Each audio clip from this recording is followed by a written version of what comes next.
I'm a 23-year-old female. A few years ago, I used to live in a small town with my family, my mum and sister. I'm currently living and studying near my hometown, like 45 minutes from my family and our house. This story took place 7 years ago, before I left for college. When I was 16, I had a lot of problems going on in my life. I won't get into the details, you just need to know that everything around me was a huge mess though. My auntie, one of my mum's friends, has always been there for me, and I love her so much. So, trying to save me from the hell I was living in, she took me with her and I started living in her house with her husband, Mr. V, her niece, Maria, one of her sons, Juan, and herself. For a while, everything was so perfect and I was really happy. I felt like I belonged to this place, and even though we didn't have a lot of money, I was feeling better. Things started to slowly fall back into place. Her husband was an old man. He was always quiet and we barely spoke, but I was nice to him and he was nice to me. He was really ill and he couldn't walk very fast, and my auntie had to take care of him a lot. This information is very important to the story, so please keep it in mind. Her son, he's honestly like a brother to me. He's like 8 or 9 years older than me. We grew up together. I consider his family to be mine also. Juan is a big guy. He's quite fat and tall.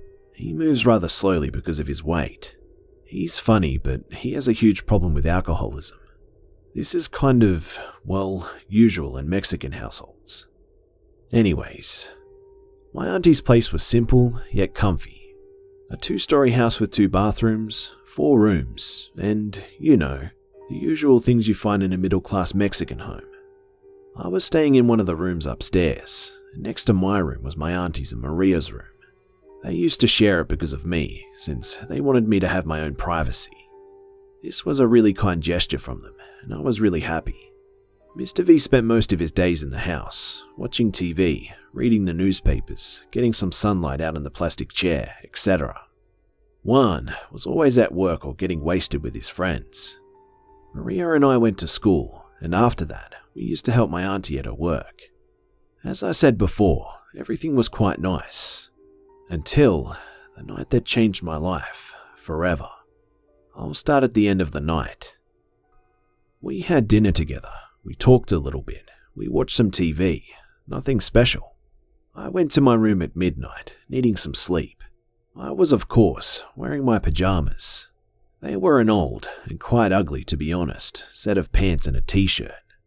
My room was quite big, and it didn't have a closet, just a big rack with a few clothes that I owned. My school uniform, a pair of jeans, a hoodie, some t-shirts.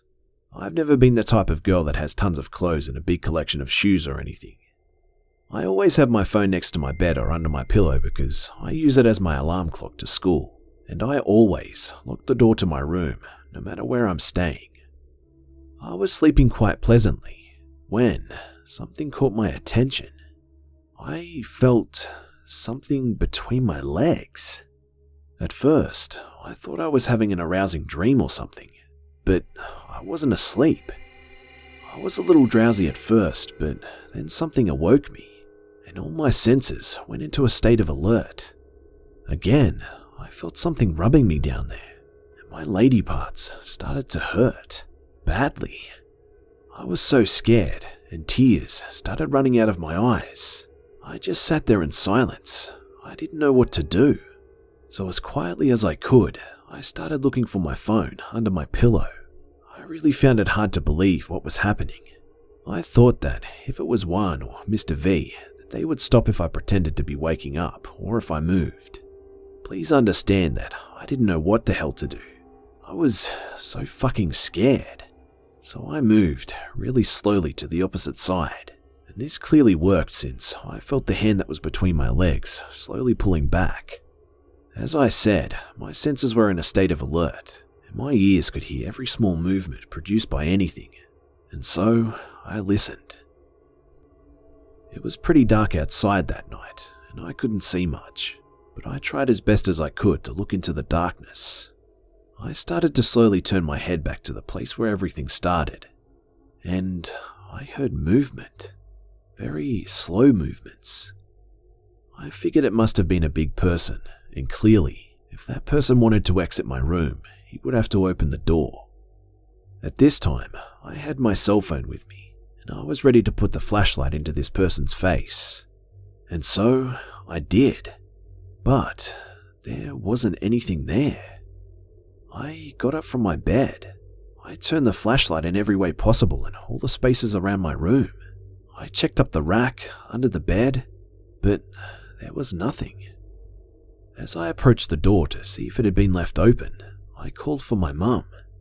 But the fucking door was locked, just like I left it when I went to sleep. At this point, I was crying and sobbing, and even more scared than before. What the hell just happened? I could have sworn that I felt someone touching me down there, and I heard it too. I explained everything to my mum, and I ran to my auntie's room.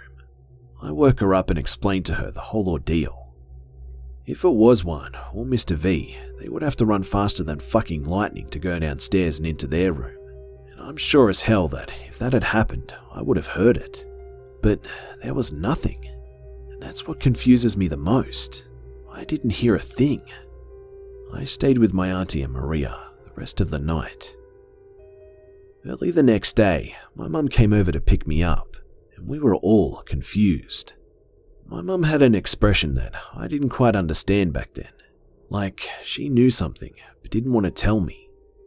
A few months passed since that awful and terrifying night, and I was still feeling very angry and confused. I talked with my mum about it, and she told me something really disturbing. It turns out, many years before my auntie lived there, that place was a very crowded whorehouse. Yeah, a fucking whorehouse. And, as you can imagine, there were a lot of horrible and disgusting things that happened there. And one of the most shocking stories was about some guy who murdered a girl there in a very gruesome way. There were all sorts of rumors about souls of some men that died there still wandering the house. And that could explain a lot of shit that happened to all of us while we were living in that house. I guess I'll never know who or what that was that night in the room with me.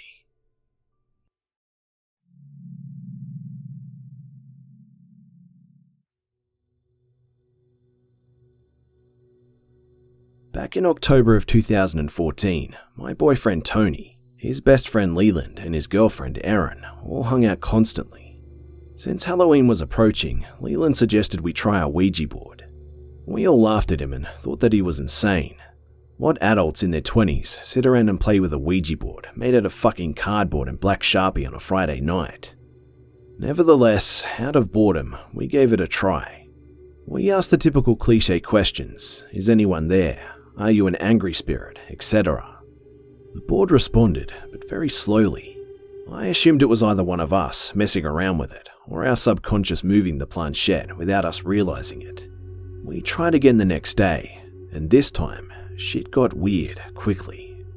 We asked the board if anyone was there, and it began spelling out the name of a girl we used to go to school with, who committed suicide a few years earlier. We all stopped and looked at each other in shock. I'll change her name out of respect and call her Anna. Tony and Leland both knew her and used to party with her from time to time, and I know for a fact that no one was purposely messing with the board. Her death was very horrific and sad, especially since we had just suffered the loss of another young student only months prior to her death, and having two young kids pass away within the school year was not only incredibly tragic, but unheard of in my small town. Honestly, they're not disrespectful enough to pretend to be Anna just for some laughs. They're just not those kind of people. We knew we should have stopped then, but couldn't. Curiosity, or plain stupidity, got the best of us, and we continued on. We asked when her birthday was, and she said March 8th. Keep in mind, she was a lot younger than us, and we didn't know her that well, and had no idea when her birthday was. So I creeped her old Facebook page, and sure enough, her birthday was March 8th. We asked her how old she was, and she answered instantly and correctly. The more we messed around with the Ouija board, the stronger and quicker its responses were. It went from taking a few minutes for the planchette to move, to it forcefully moving before we even finished our questions. We were incredibly intrigued, but still a little doubtful.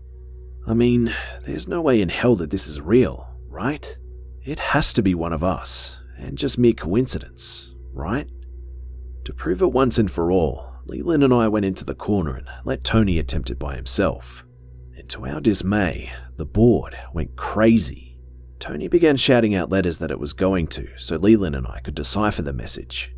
I could tell by the shakiness in his voice that he was terrified. I wrote the letters down, and it spelt, "She can't." I froze when I realized what it had spelled out.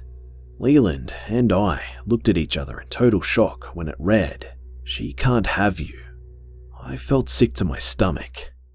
Leland ran over to Tony to make sure he was okay, and I ran the opposite direction towards the kitchen to turn on the lights. As I looked at the two boys in front of me, something forcefully hit me in the back of the head. I turned around to see nothing.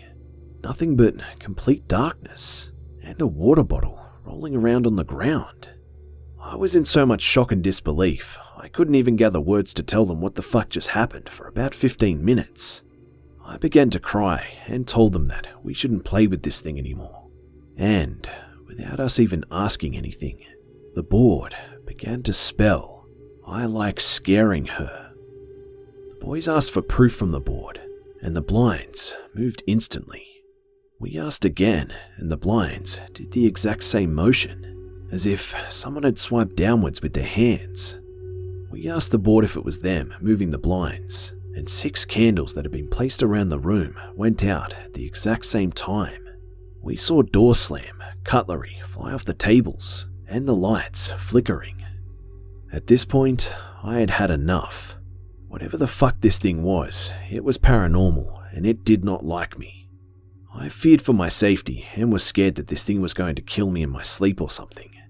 I had a dark, devastating feeling that we weren't talking to Anna. I don't think we ever were. That was the last time that we used the Ouija board. The last thing it said to us, strangely enough, was, "Beware of Halloween." Fast forward 2 weeks. My friends and I were still shaken up over the whole experience, but wanted to plunge into overpriced liquor, get dressed up and hit the clubs for the Halloween night. After pre-drinking way too much in our hotel, we explored the busy nightlife, and some guy outside of a medical dispensary asked us to come in and try their weed. Being the drunk, idiotic fools that we were, we happily said yes. We're not ones to pass up free medicinal marijuana, and clearly that was a bad decision all round, because the combination of drinking too much and smoking too much did not go down well for anyone. We ended up feeling extremely sick and decided to head back to our hotel to try and get rid of this now drug-induced hangover. Before entering the door, we noticed the lights were on inside, and I could have sworn that I turned them all off before we left. Nonetheless, we didn't think much of it and entered the room, only to notice that our television had been turned on. We never had the TV on once, and couldn't even find the remote, which was a pain because the volume was blasted. We checked the TV, only to see a horror documentary on. And it was about Ouija boards. And what a coincidence that the Ouija board shown on the TV was made out of cardboard. It looked almost identical to the one Leland had made. That was a big what the fuck moment for all of us. I guess the moral of the story is never use a Ouija board. Honestly, it's not a game. Please, don't be ignorant like we were. You'll never be the same.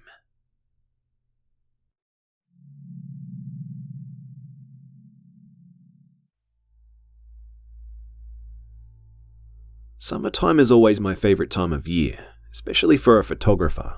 I always appreciated capturing nature's beauty, no matter the time of day or night.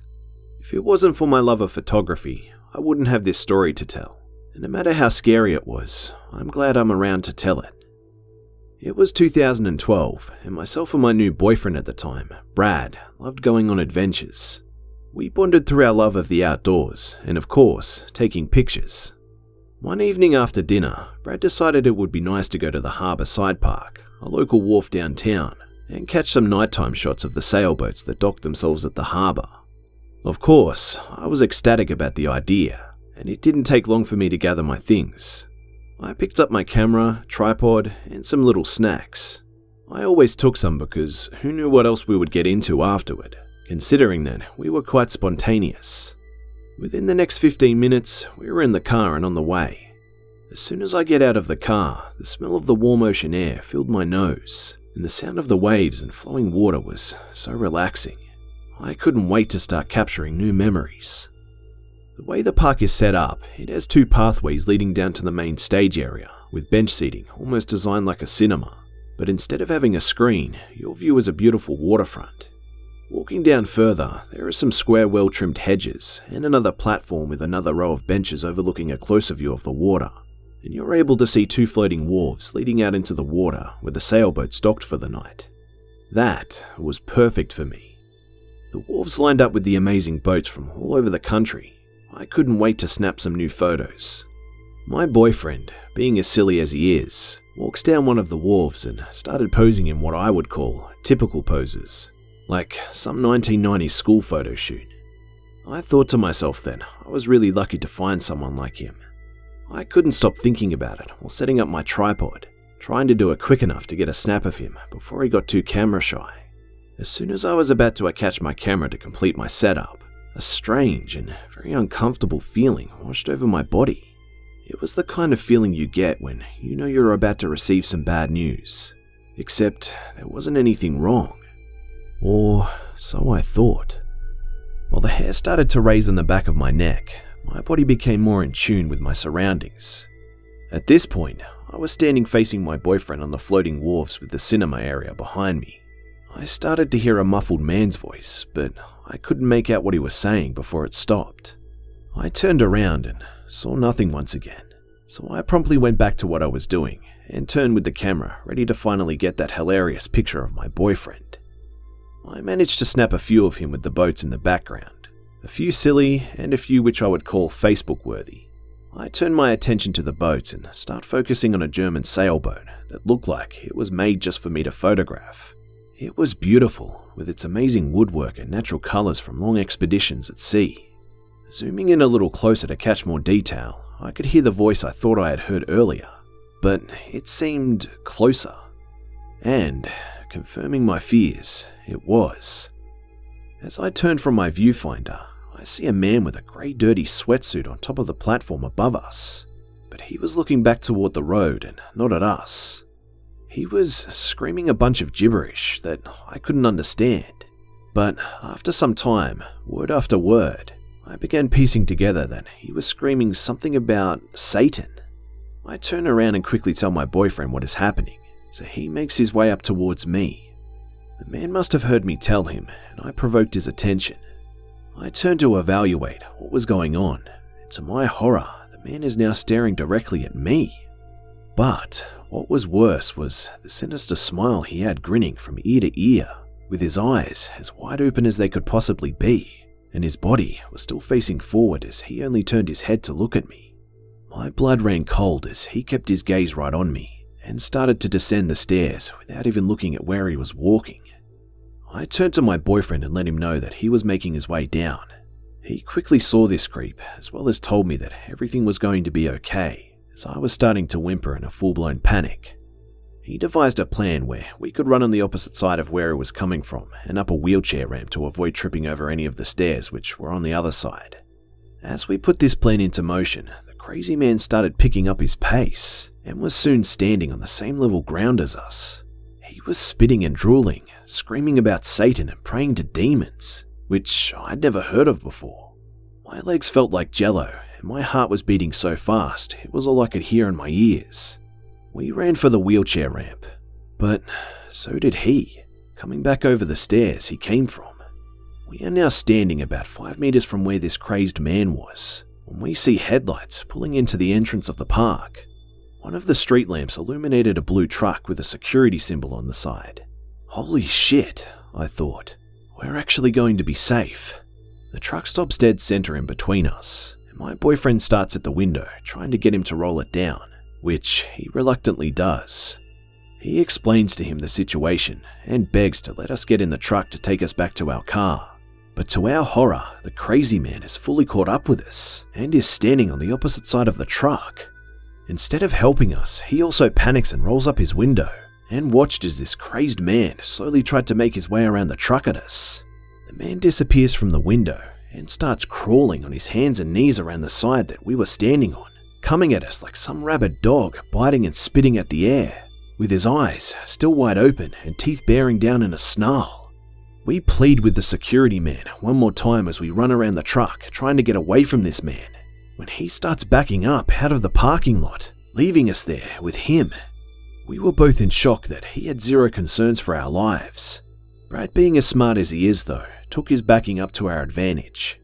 As soon as the man was on the other side, he grabs my hand and hightails it back on the ramp where we had made a dash for the car in the first place.